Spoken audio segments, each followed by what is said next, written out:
So we're on Ayin Dalet Amud Aleph. The two dots about 15 lines up. In the Mishnah, we were talking about different types of, we're going according to the Shita in the Mishnah that says that if it's Yeshloi, when someone makes a forward contract, it really would be Ribbis, unless it's we have on the Yatsa Ashar or Yeshloi.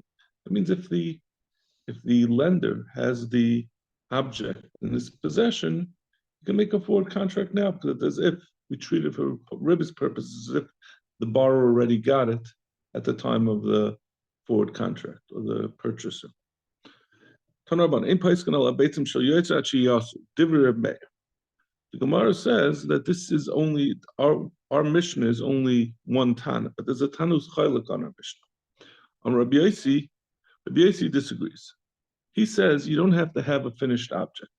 But Medvar Mamumba for Lovin, this is only talking about white clay or white dirt that they would use to make the pottery. Al for Shachar, in a place where they use regular black dirt, could go in Kfar Chananya, B'Chaversek, Shichin, B'Chaversek, in these places. In that case, you could be paisik even when you haven't made it into the balls. This is talking about he's coming to buy pottery. He's making an advance payment on pottery. And we're saying even if you have to have 4 clay balls, and then we say that it's only, like we had in the Gemara before, it's only 2 processes that we're left to do. That's considered yesh. So this Tana is disagreeing. He says you don't have to have formed clay balls. All you have to have is easy access to the raw materials that you use to make the clay that you then use to make the pottery. But it sounds like he's not concerned with how many processes are involved beforehand. I mean, the color doesn't have to be the same. Well, he's saying it. We're saying there's different types of colors are more accessible and less. Like the white stuff is fancy, right? So it's not so easy to find. So if the guy doesn't have in his possession, he's going to be able to get it. But the black clay or whatever, I guess they use regular dirt like we have. Go out and get it. It's easy to get it. So therefore, it's no concern. It's always yesh, like you can always just go out and make himself some pottery. I remember you have Zuzi. We're on the bottom of Ayin Dalet now. Just started. Remember you have Zuzi Michi Maili Afra. Remember would give money as soon as he had as soon as he got the offer into his house. Come on, the Gemara said, who is that like? Ikra Meir, if it's like Meir from Mishnah Achiyasu, it's not enough just to have the dirt in your house. We said you have to have, there's a maximum amount of processes you could do, so you have to already made it into balls. He wasn't concerned that it was brought into the house. As long as you're talking about black dirt that is easily accessible, you could always get it. It's talking about, it's going according to Rabbi Yossi, who says that we're told that he holds that you can get the dirt anywhere, but in that place it wasn't so easy to get an offer. So therefore, it was in order for it to have the din of Yeshloi, the offer had to be in his house.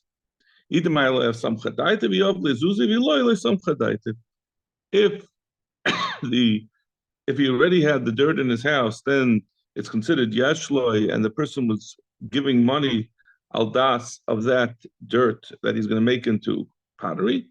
But if not, he wasn't saying das. The Mishnah had continued. This is the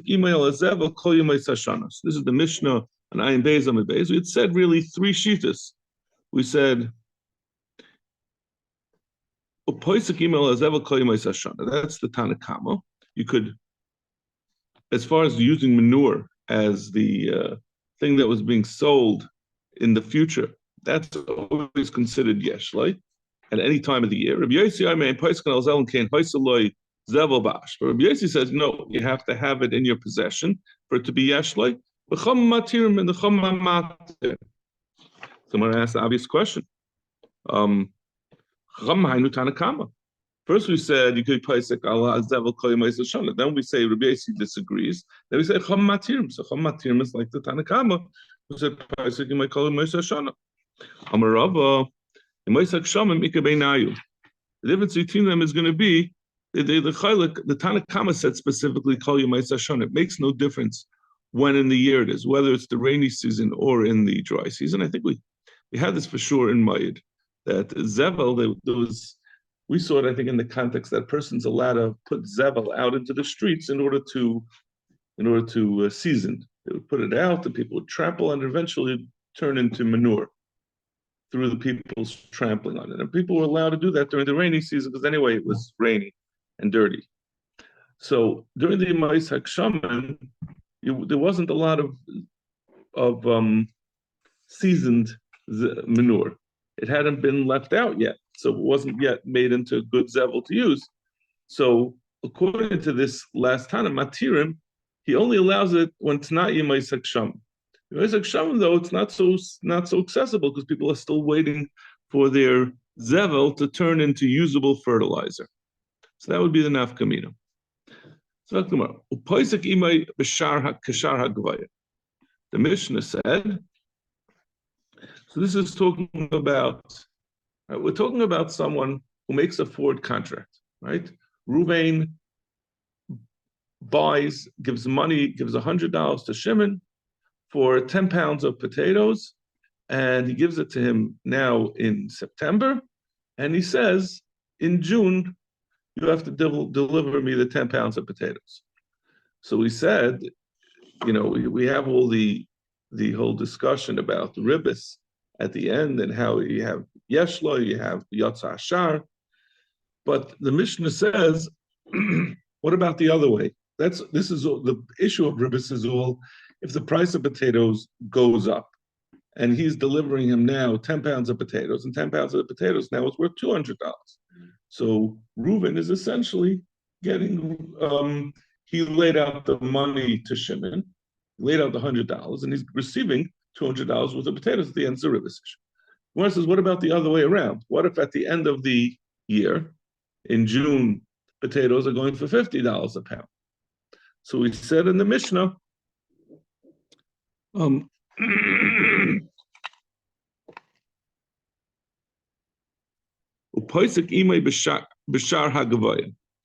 Mishnah says he has to make up with him.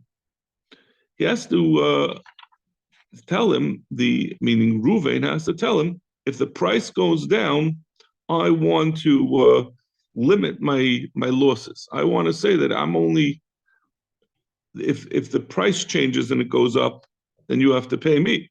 But if it goes down, I'm not willing to go through with the deal under our current agreement. So if it ends up being $50 for 10 pounds of potatoes, at the end, when the time comes to deliver the potatoes, you have to give me 20 pounds. Now it's not a ribbis problem, right? Reuven is the one who's lending to Shimon. So he's low. He's the one laying out the money. So he's telling him, if the price goes down, I don't want to lose money on this. But he's not saying I want to gain money. He's just saying I want to be made whole. So the Tanakama says he has to explicitly say this. Even though he hasn't explicitly said anything, he could tell him, listen, I gave you money, and I said that you're going to buy. I want you to sell me the potatoes, but I'm backing out of it. Either give me the current value. I gave you $100. I want $100 of potatoes, or else to get the whole deal, give me back my money. You could just undo the transaction. So he has the upper hand. Isn't there a problem of with it? Misha Para? Yeah, Mishpah? Yeah, that's the one I was going to discuss. Yeah. You hit it. Hahu Gavra, the Yov Zuzi, Linedunya, the Bechamua. It was a person who helped out his father-in-law. His father-in-law wanted to buy this guy's kala. He wanted to buy her some jewelry for the chasana. So he says, okay, I'll be your shliach and I'll go buy for you the jewelry. And this is not really negay until all the way in the end of the Gemara. The Gemara is going to discuss the fact that it happened to be his son-in-law who was getting it for her. But essentially, someone was buying jewelry, and he laid out money to buy the jewelry. In the meantime, the price of diamonds went down. So it was now like the case of the Gemara of the Mishnah. We said, what do you do where someone makes a forward contract and the price goes down? Also, they went to a papa. Amalei, if it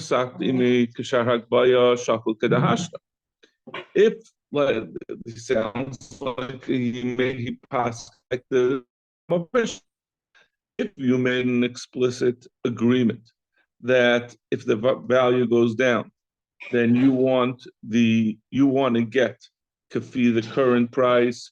In that case, then in a chanami, you should get, instead of getting one diamond for your $1,000, you should get two diamonds for your $1,000. But if not, you have to take it kafi the original agreement. You had originally agreed to pay $1,000 for one diamond, even though now you can get two, so that much money, it's too bad.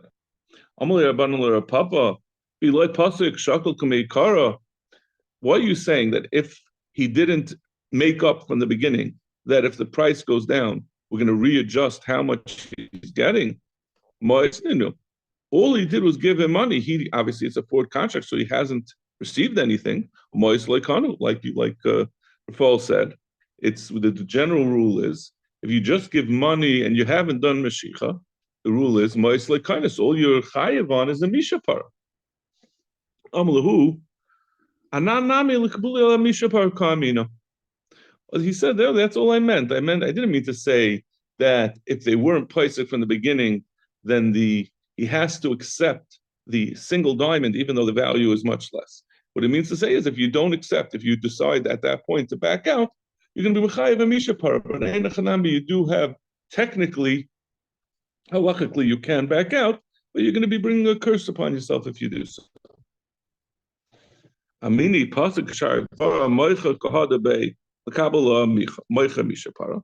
And what I meant to say is, if they made up an agreement that they're going to lower the amount, he's going to get if the value of what they're buying goes down, so he's going to get kafi the current value, and then the moicher, the seller, decides, okay, listen, I'm not interested in doing it if I'm not going to make money on it, so he's going to be makabel moicha mishapara. But if they hadn't made such an agreement, then the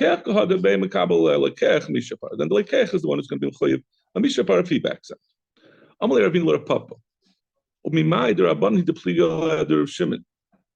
How do we know that this is going according to the Rabbanan who are chaylik on Rav Shimon? Meaning this is a machlekes about whether there's a mishapara. Rabbanan are the ones who say the amri moyes leikanu. How do we know it's going according to the Rabbanan who say that taka mois is not kind and all your chayev on is a mishapara? Maybe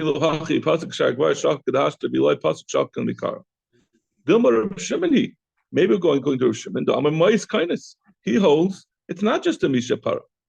He holds that if the lekeach is chayzer, like Rashi says. That Rashi says Rav Shimon the Amar Mois kindness.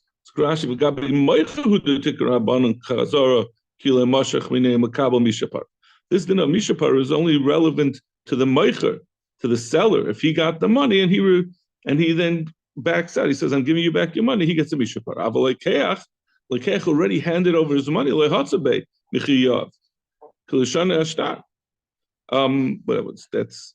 In any case, he said maybe we're going according to Shimon, who says that the lekeach doesn't have the ability. Mois is kindness legabe lekeach if he decides to change his mind. Maybe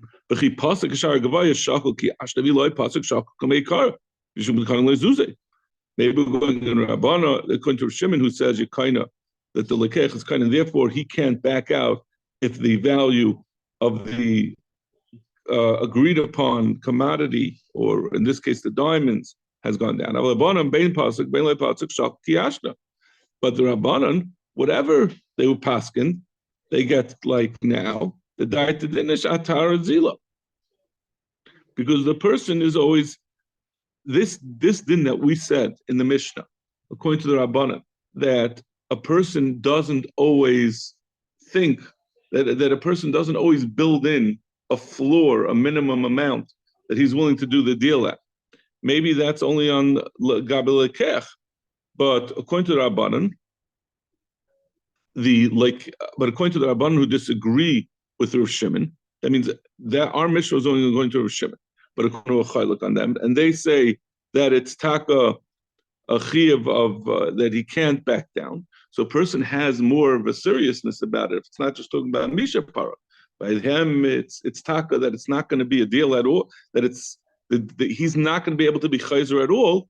On such a person, maybe we do have the built-in agreement. We assume that he wants to put in a minimum, that he always is assuming that if it goes down, I don't want to have to go through with this. I don't want my money now to be buying me much less than I had originally agreed upon. Amalei, Amid Amr of Shimon b'chad tara. So there, no, that can't be, because that which Rav Shimon said, that a person is kaina, that's only where he's making a deal where he's buying the thing on the spot, and there's no contemplation of prices going up and down. That's where Rav Shimon that's the only time that Rav Shimon said that moyus is kindness and there's no backing out of it. That's only in a case where we're not talking about a lengthy amount of time where there's a contemplation of different values. But Shrei Tara miyama, but he doesn't say it in a long contract where there is a contemplation of the possibility of the price going up and down. In that case, he would say it's only a misha para. There is more built-in wiggle room in the agreement, and the person could be chayzer. Chatara miyam, and I'll prove it to you. That's true. No? If you think about it, it makes sense. Whether something's our opinion or not is dependent on. Well, it's always on what the person's smicha das is. What was the intention at the beginning? So he's saying whenever the question is when someone sells something and he's saying I'm buying it for a year from now, normally prices do go up and down. So we're saying he never was saimach das, a seller. Listen, and also if you think about it, generally prices go up, right? That's the way of the world, is that there's inflation, it's not deflation. Deflation is not typical. So someone who's buying something, and he's talking about in a year from now, he's going to be very upset if he's put down $1,000 and now he's getting something that's worth less than what he put down. You could, even though we're not allowed to do things with ribbis, but this guy is giving up his money for a year and then he's getting less than what he originally put in. So he was never saying das on such a transaction. I was thinking about when you say my kind of instance, like why should I make a napkin? Like we don't say the mashikri did works. You're saying it is what it is. Either it works, it doesn't. Why should it depend on smichas das? I guess because over here. Because it is always, everything is dependent on smichas das when it comes to money. So this is what was your real intentions? What was it? Were you a makna? Were you makna? Were you kind of? And I'll prove it to you that that's the case, that he's machalik. Misha parabel ekeach l'Reb Shimon Leslie. You'll never have, if you say that even this is Mois kindness, you'll never have an occasion to apply the rule of Misha Par on Lekech. And if we say, okay, that's fine, I have no problem with that, all of a sudden it's a problem. If Shimon has to hold a Misha Para. But Tanya, the Gemara leaves out the important words over here, but this is on the Mem Tesam and Aleph. The Mishnah, there's a quarter brisa. Shimon Aimer, Afri Yoshem Talis kind of din izov, ain't din izov kind of talis. We call makam kach halacha. Even though we say that Mashiach is kaina, but handing over money is not kaina, mikol makam kach halacha, that's still the halacha. Avalam recham mishapara, but the chum do apply a mishapara on the lekeach who is chayz. So my mikol makam lav the loishna lekeach the loishna meicha makabel mishapara. So we just quoted a brisa b'shem Rav Shimon, and we said mikol makom, and that means that there's a din of mishapara both on, and this is Rav Shimon himself, and he's saying there's a mishapara both on lekech and both on the meicha. But if we're saying Rav Shimon always holds that the lekech has a din of mois kindness, how would we apply the din of mishapara? Rav Shimon b'chad tara, betray tara le'amar. We have to make the chiluk. We said before that even Rav Shimon is maskim that in a case where there is a contemplation of more than one price, even Rav Shimon agrees it's only a mishapara, it's not mois kindness. He asks a Zaytik question, but typically the Shliach Shavi Meikar. The Gemara says this whole din was talking about a future son-in-law and a future Adam that was appointed by his shver to go buy the jewelry for his daughter. The Gemara says, how could you say that he was Seimach Das, that and therefore it's going to be. We're talking about what did he have in mind? Was it kashar the hashto, or did he have in mind that he wants to make a minimum floor? It should be just a bittul shlichus. Let's say when a person appoints someone to be a shliach, he only makes him a shliach to do it for his benefit. So this idiot future son-in-law decided not to make a floor on it.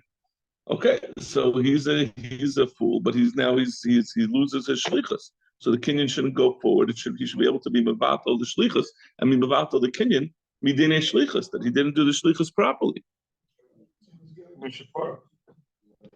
It's not going to be a mishapara because if you make a shliach to do a kinyan and the shliach doesn't do the proper thing, he should have said, the son-in-law should have said, oh, by the way, if the price goes down, I want to get my full value, which everyone agrees. The Mishnah said, if he said that, then it's not. Then certainly that's going to be the rule. But if the son-in-law didn't do that, then he lost his shlichus. It's not a mishapara. The father-in-law, who's the real party, who's doing the kinyan, he never appointed this guy to do a bad shlichus. So there never was a shlichus. Not even a mishapara. It's just a shlich bottle. It's a shlichus that was an invalid shlichus. So the seller essentially is getting let down. He's getting let down because he did a transaction with someone who wasn't authorized to do what he did. Right? You got to get the power of attorney. You have to get all your ducks in a row before you enter into it. Or you're just a shliach. Right, and because if you're not a shliach, if you're just a shliach, then I have to be aware that you're right. If someone shows up and says, I want to sell you a house, and then you come to the closing and he's not there, and some other guy comes, you say, show me your power of attorney, show me that you're authorized to do what you're doing. This guy was not authorized to do this. Every time the seller is selling something, he has to find out, is this your money or your shliach? Yes. So the Gemara says no. Lamaisa, it's not a problem. But Tagra Dezavinu Mazin. This son-in-law was really the one doing it for himself, and he was going to buy it for the father-in-law, and then the father was going to buy it from him. So that's not it. You can't get out of it with this problem. Third commission. Malva Adam es arisov chitin bechitin lezera avaloy lech. Now we're going to be talking about the din of sabasa. The general rule that a person cannot borrow a pound of potatoes and pay back a pound of potatoes. Now, we're going to see in the Gemara, before everyone when you go to your neighbor and you say, can I borrow a bottle of milk? That's an exception which is in the Gemara. It's not even like a halacha, like something just in the Shulchan Aruch. You're buying a small amount for domestic use, that's not a problem. But if you're a businessman and you go to your neighbor, you're the guy down in the store down the block, and they say, I need 10 pounds of potatoes, and he lends him 10 pounds of potatoes, and he pay him back. In 6 months, the 10 pounds of potatoes might be they used to be worth $10, now they're worth $20. You have a ribbis problem. So that's sabasa. However, if someone has a sharecropper and he wants to lend him chitin, wheat, to use as seed, he can do so. Say, pay me back wheat, even though it's a sabasa problem, lezera. But as long as he says, I'm doing it, so you can use it for seed, to be able to grow. And that's not where so there's no intention to make money on the zera. You just want to get the zera back at the end.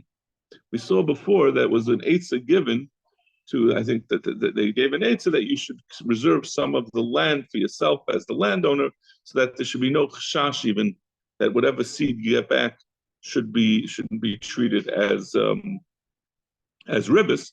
But we're saying over here also, if you designate it, you say it's for seed, but it's not a commercial loan, that's also not going to be ribis. But you can't do it to eat. You say, I'm going to lend you, I'm giving you wheat, so you could make it into flour and eat it, and then you'll pay me back a week later, then you have a problem with Sabbath. Malva esaris of chitin bechitin, lazera beyoika, v'chozlu, oibezol v'hukru, noidam kasharazol. Rabbi Gamliel was machmer on himself, even though we said you can lend seed to the oris and get back the equal amount of seed. He would be machmer on himself, and he would say if it went up in value, I'm just going to take what are the amount of all that. Let's say it was $10. I'm going to just take back $10 worth of seed, which is half as much. And if it went down, I would take back the same 10 pounds of seed that he originally got. And he gave himself the worst of the deal. Not because that's the halacha, but he didn't want to enter into the issue of possible ribis, even though one can designate the seed and therefore avoid it, he didn't want to do so.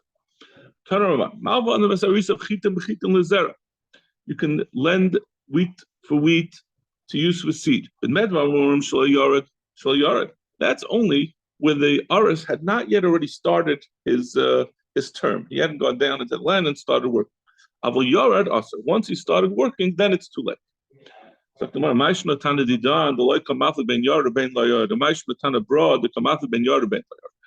our Mishnah say as a general rule that it's allowed to lend for the landowner, to lend wheat to the sharecropper? And it makes no difference whether the sharecropper had started or not.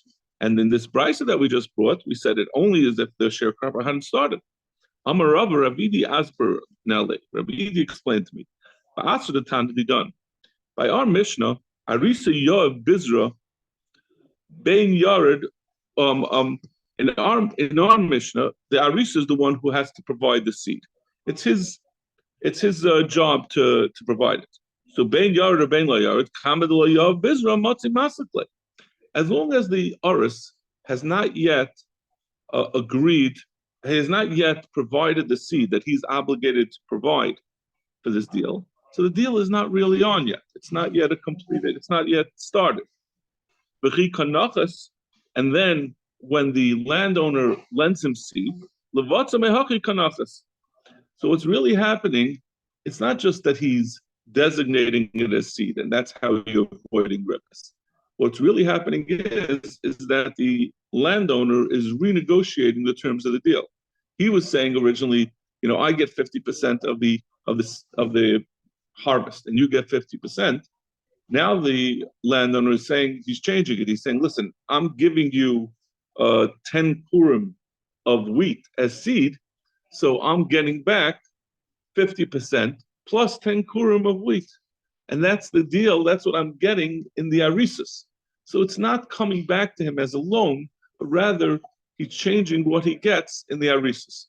And since the arisus had not yet been set in stone, because in this place, you don't, it's generally the rule that the aris is the one who has to provide the seed, and he hadn't yet done so, because he obviously was looking to get it, so the arisus was not yet settled.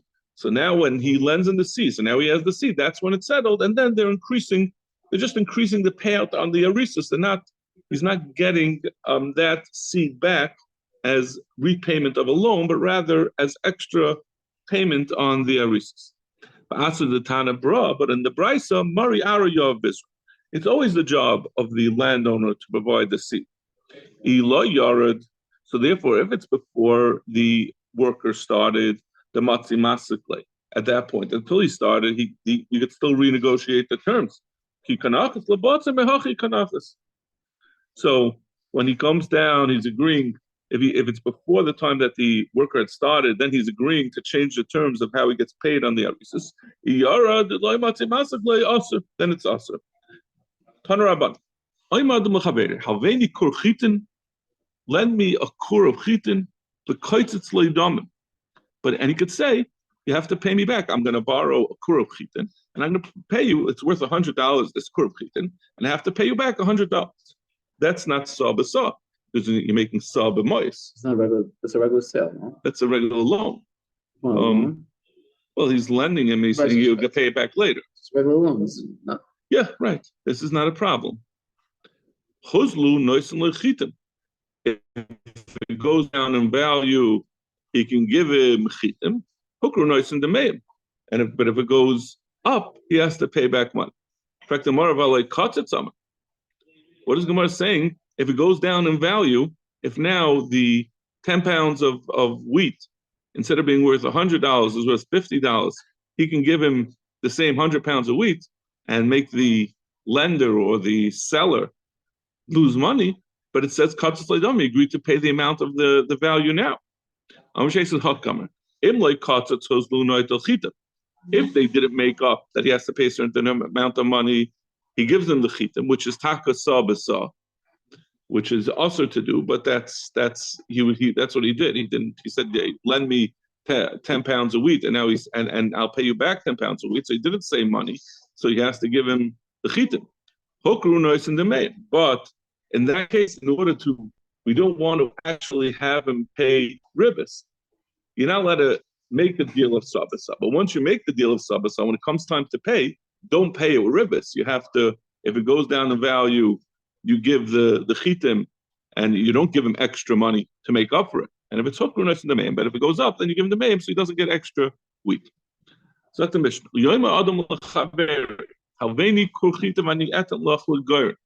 Person shouldn't say to his chaver, lend me a kur chitin and I'll give it back to you in the future. That's sabasa. But he can say so. He can lend sabasa if he has it in his possession, just it's not currently accessible. It says, give it to me until my son comes or until I find the key. The Hillel says, yeshloi, where he says, I have it somewhere, but I can't, it's not accessible, or even yeshloi altogether. Hillel does not help the sabasa. We don't pass him like it, but this is Hillel's shita. This is Hillel not connected by Shami. This is Hillel connected the Rabbanon. We don't pass him. Hillel is just a yachid connected the Rab. Another disagreement that Hillel had, like Talva Isha Kika Lechavata Asha Taseh Adam.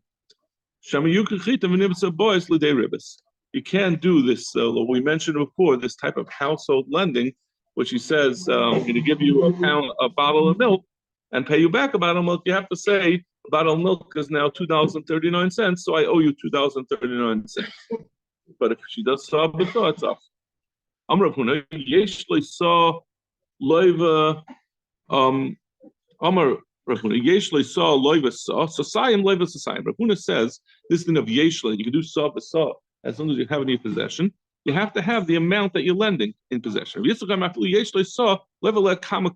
a person that's a single saw, he could lend a huge amount because you could just sort of divide it into 100 different loans.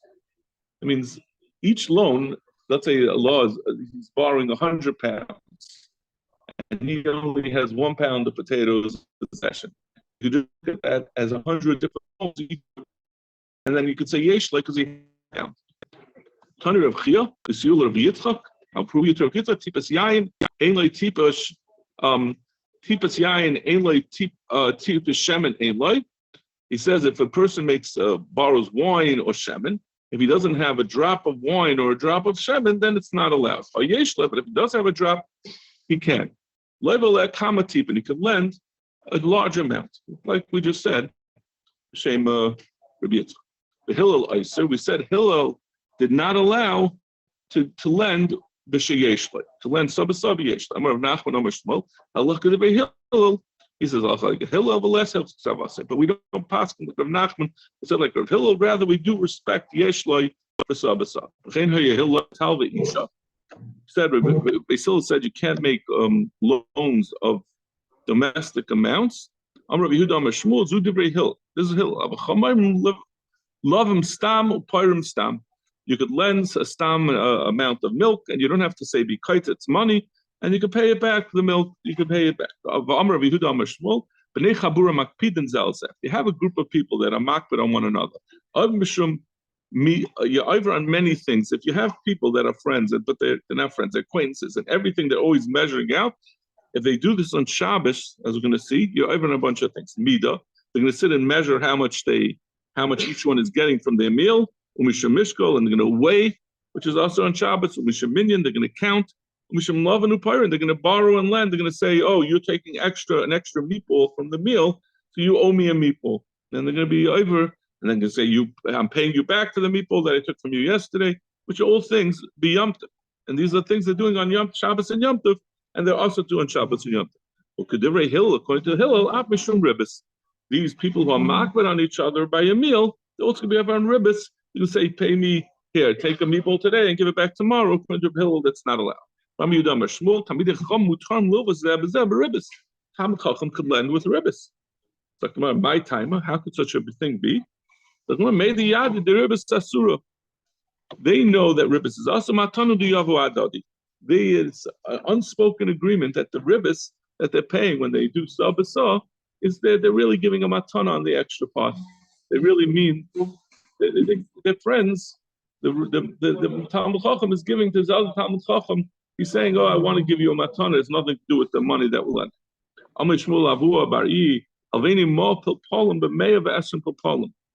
He said, "Lend me 100 peppers, and I'm going to pay you back 120 peppers. And it's okay because he really would have wanted it's his way, really. He really did intend to give him matana on the extra 20.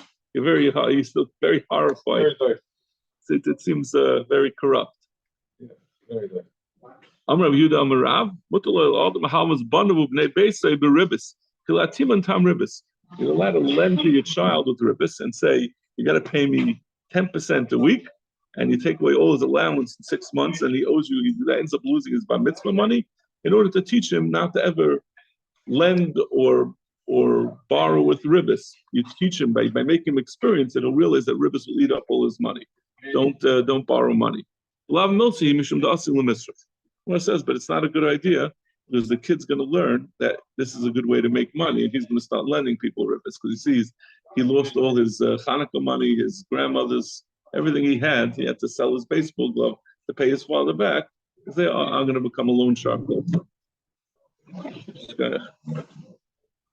Wow.